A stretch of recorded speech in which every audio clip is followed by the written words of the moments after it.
Hi guys, once again welcome back to Nihal perspective. ശരിക്കും ഇന്നലെ എട്ടാം ക്ലാസ്സിൻ്റെ റിസൾട്ട് വന്നു. അതിൽ നമുക്ക് ഏറ്റവും കൂടുതൽ കാണാൻ കഴിയുന്നൊരു കാര്യം, പകുതിയോളം, അതായത് കേരളത്തിൽ എക്സാം എഴുതിയ പകുതി വിദ്യാർത്ഥികളും തോറ്റു എന്നാണ് പറഞ്ഞത്.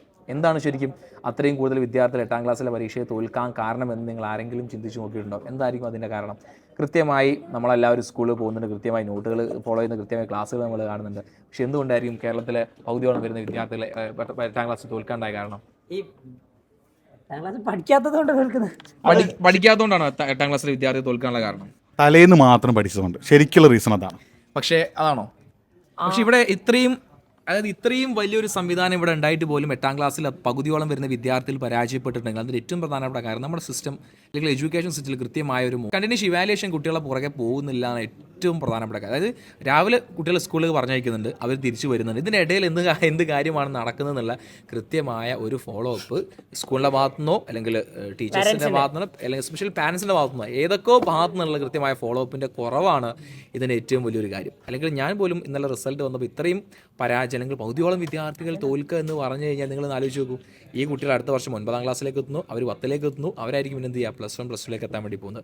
അപ്പം നമ്മുടെ വിദ്യാഭ്യാസ മേഖലയിൽ മാറ്റങ്ങൾ കൊണ്ടുവരണം എന്നുള്ള കാര്യം അത് ഏറ്റവും പ്രധാനപ്പെട്ട കാര്യമാണ്. അതിലൊരു സംശയവും ഇല്ല എന്ന് ഊട്ടി ഉറപ്പിക്കുന്നതാണ് ഇന്നലെ 8ാം ക്ലാസ്സിൻ്റെ റിസൾട്ട് വന്നപ്പോൾ സംഭവിച്ച കാര്യം. ചിലപ്പോൾ നിങ്ങൾ പല ആളുകളും ഇന്നലെ ഞാൻ എട്ടാം ക്ലാസ്സിൻ്റെ റിസൾട്ട് വന്നൊരു വീഡിയോ ചെയ്യുമ്പോൾ നിങ്ങൾ പലരും കമൻറ്റ് ചെയ്തു. പക്ഷേ അതിലും ആ കമൻറ്റിലും മെജോറിറ്റി ആളുകൾ എന്താണ് 1ഉം 2ഉം വിഷയങ്ങളൊക്കെ തോറ്റു പോയിട്ടുണ്ട് എന്ന് പറഞ്ഞ ആളുകളാണ്. സോ ബേസിക്കലി നമ്മൾ ശ്രദ്ധിക്കേണ്ട കാര്യം, പഠന കാര്യത്തിൽ നമ്മൾ കുറച്ചും കൂടി അപ്ഡേറ്റ് ആവേണ്ട സമയം അധികരിച്ചു കഴിഞ്ഞു. അതിൽ ഏറ്റവും പ്രധാനപ്പെട്ട കാര്യം, നമ്മൾ പലപ്പോഴും കുട്ടികളെ നമ്മൾ ട്യൂഷനൊന്നും പറഞ്ഞേക്കാറില്ല, അല്ലെങ്കിൽ സ്കൂളിലെ ക്ലാസ്സുകൾ മാത്രം നമ്മൾ ഫോളോ ചെയ്യും, അല്ലെങ്കിൽ ട്യൂഷനോ അല്ലെങ്കിൽ മറ്റ് എക്സ്റ്റേണലായിട്ട് അവരെ പഠനത്തിലേക്ക് സഹായിക്കുന്ന പല കാര്യങ്ങളും നമ്മൾ 8ാം ക്ലാസ്സല്ല, അവർ കുറച്ചും കൂടി കഴിയുമെങ്കിൽ 10ാം ക്ലാസ്സിലേക്ക് എത്തട്ടെ എന്നൊക്കെ നമ്മൾ ചില ക്രൈറ്റീരിയകൾ വെക്കാറുണ്ട്. പക്ഷേ എൻ്റെ ഒരു പേഴ്സണൽ ഒപ്പീനിയൻ പ്രകാരം നമ്മൾ അതൊക്കെ മാറ്റേണ്ട സമയമായിട്ടുണ്ട്. ഒരു എക്സ്റ്റേണൽ അല്ലെങ്കിൽ അവർ നിങ്ങൾ കൃത്യമായി അവരെ പഠന കാര്യത്തിൽ നിങ്ങൾ സപ്പോർട്ട് ചെയ്യുന്നുണ്ട്, അല്ലെങ്കിൽ കൃത്യമായി നിങ്ങൾക്ക് അവർക്ക് വേണ്ട സഹായങ്ങളൊക്കെ നിങ്ങൾ ചെയ്തു കൊടുക്കുന്നുണ്ടെങ്കിൽ നോ പ്രോബ്ലം. ഇല്ലെങ്കിൽ അവർക്ക് ഒരു ട്യൂഷനോ അല്ലെങ്കിൽ ക്ലാസ്സിനപ്പുറത്തേക്ക് അപ്പുറത്തേക്ക് സ്കൂൾ കഴിഞ്ഞാൽ ഒരു എക്സ്റ്റേണൽ ആയിട്ട് അല്ലെങ്കിൽ അതിൻ്റെ കൂടെ ഒരു ആഡ് ഓൺ ആയിട്ട് ഒരു ക്ലാസ്സോ ഒരു സപ്പോർട്ട് അവർ കൊടുക്കൽ നിർബന്ധം. അത് 8ാം ക്ലാസ്സിൽ ഈ കുട്ടികൾ അടുത്ത വർഷം 9ത്തിലേക്ക് എത്താൻ വേണ്ടി പോവുകയാണ്. ഇവരെല്ലാം കൂടി 10ത്തിലേക്ക് എത്തും. 10ത്തിലായിരിക്കും അവസാനം എന്താ സംഭവിക്കുക, കൂട്ടത്തോലി സംഭവിക്കാം. അപ്പോൾ അത് വലിയൊരു പ്രശ്നം കുട്ടികൾക്ക് ഉണ്ടാക്കുന്നുണ്ട്. ഇതും കഴിഞ്ഞ് അവർ +1 +2ലേക്ക് എത്തുമ്പോൾ എന്താ സംഭവിക്കാം, +1 +2 അവർക്ക് ഒന്നും ഉണ്ടാവില്ല. ഒരു ബേസും ഇല്ലാത്ത കുട്ടികളാണ് +1 +2ലേക്ക് എത്തുക. അതുകൊണ്ടാണ് +1 +2 ഏറ്റവും കൂടുതൽ പരാജയങ്ങളും അല്ലെങ്കിൽ ഏറ്റവും കൂടുതൽ ബുദ്ധിമുട്ടും ടീച്ചേഴ്സ് നേരിടുക. ഇപ്പോൾ വളരെ റീസെൻ്റായിട്ട് ഏറ്റവും കൂടുതൽ ടീച്ചേഴ്സ് പറയുന്ന ഒരു കാര്യം, ഇപ്പം +1 +2 പഠിക്കുന്ന കുട്ടികൾക്ക് ഒരു ബേസും ഇല്ലാന്ന്. അത് സയൻസ് ആയിക്കോട്ടെ, കൊമേഴ്സ് ആയിക്കോട്ടെ, ഹ്യൂമാനിറ്റീസ് ആയിക്കോട്ടെ, ഈവൻ ഇംഗ്ലീഷ് പോലും അല്ലെങ്കിൽ ആ ക്വസ്റ്റ്യൻ പോലും കൂട്ടി വായിച്ചിട്ട് അതിൻ്റെ ആൻസർ അല്ലെങ്കിൽ ചോദ്യം എന്താണെന്ന് പോലും തിരിച്ചറിയാൻ കഴിയാത്ത കുട്ടികൾ ഇപ്പോഴും +1 +2 പഠിക്കുന്നുണ്ട്. ഇവിടേക്ക് എത്താനുള്ള കാരണം എന്താ? നമ്മൾ ഏറ്റവും കൂടുതൽ ശ്രദ്ധിക്കേണ്ട ബേസ് ക്ലാസ് കിട്ടേണ്ട 8ാം ക്ലാസ്സും 9ാം ക്ലാസ്സൊക്കെ വളരെ നമ്മൾ ഓൾ പാസ് സിസ്റ്റം എന്ന പേരിൽ നമ്മൾ കുട്ടികൾ അങ്ങനെ ആ രീതിയിലേക്ക് നമ്മൾ പാസ് ചെയ്തിട്ട് പോയി.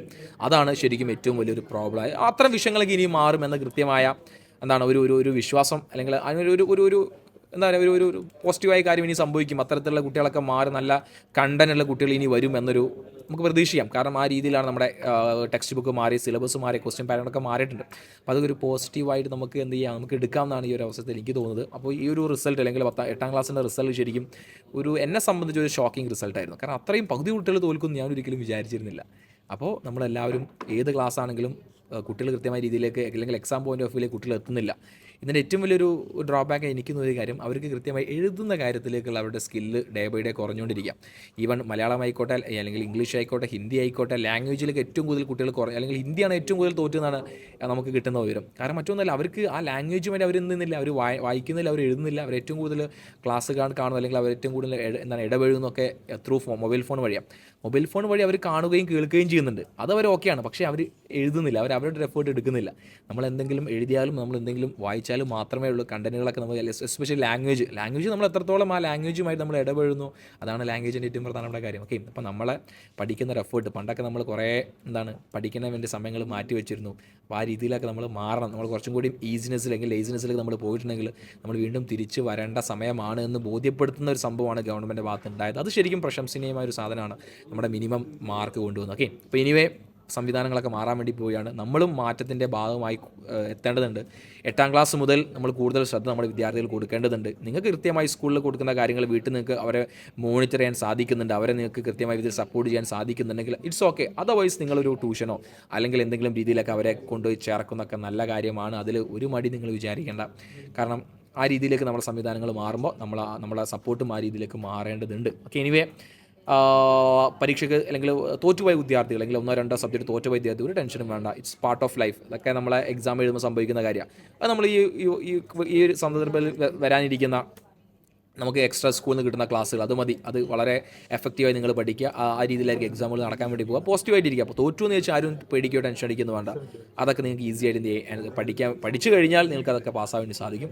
So anyway thank you so much. അപ്പോൾ ഒന്ന് ശ്രദ്ധിക്കാം, പഠന കാര്യങ്ങളൊന്ന് ശ്രദ്ധിക്കാം. അപ്പോൾ അടുത്തൊരു വീഡിയോ കാണുന്നവരെ thank you so much. By.